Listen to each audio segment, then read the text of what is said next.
Welcome back. I'm Ryan Frank, and I am so glad you're with me today on the KidMin Word. You know, we're deep into it now, 4 days this week of unpacking the end of Acts chapter 2.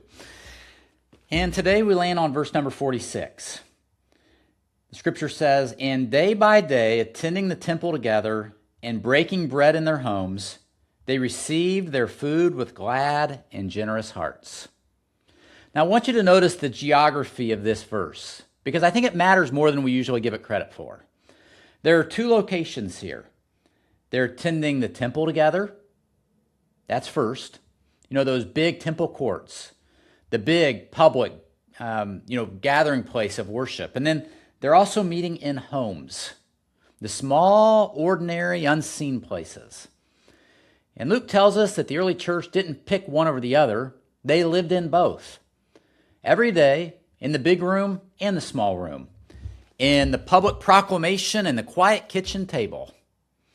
And I think this maps out almost perfectly the life of KidMin leaders. And I want to talk about it with you for a few minutes, because you have temple courts. You have that temple court side of your calling. So the Sundays at church, in the large group room, the small group room, right?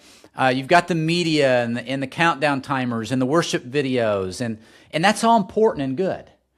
But here's the thing, honestly, that's the part that everybody sees, and really how we measure success in ministry and whether or not we had a great week or not is what happened at the temple court. But verse 46 won't let us stop there, because right next to the temple courts, it puts the home.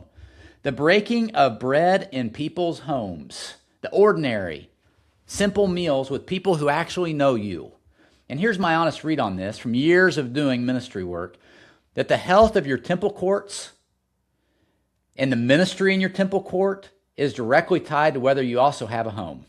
And whether you have people who see you outside the lobby, whether you're visiting with them outside the church, right? People that you're doing life with outside of your Sunday morning programming, family, friends, and so on. I talk to leaders all the time who are busy in the temple courts but starving at the table. Their Sundays look incredible, right?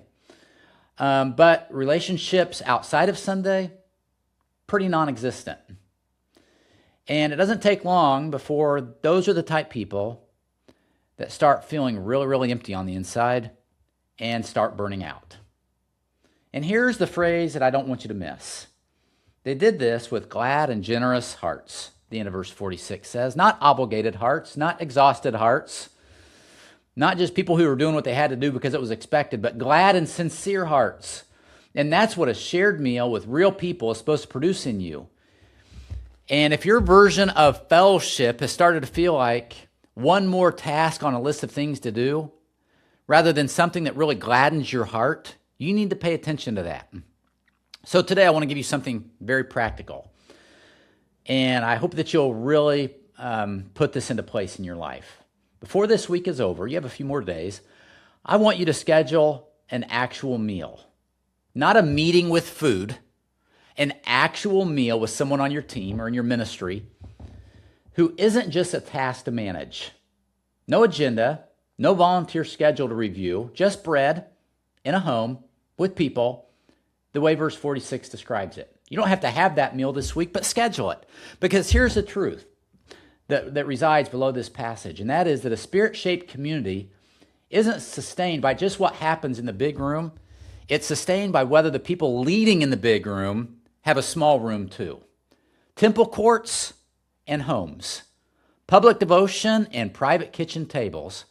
Every day, Luke says, not just on Sunday. And let me push this one step further, because I don't want you to hear this as one more thing to put on your to-do list.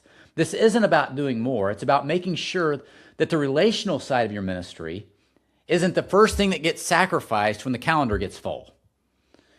And if you're the kind of leader who will move a meal before you'll move a deadline, verse 46 is asking you to reconsider which one is actually building something that will last. Now, tomorrow is our last day in Acts chapter 2. And I promise you, verse 47 brings this whole week, and honestly, these whole few weeks in Acts chapter 2 together in a way that you are going to love. We'll see you back here tomorrow.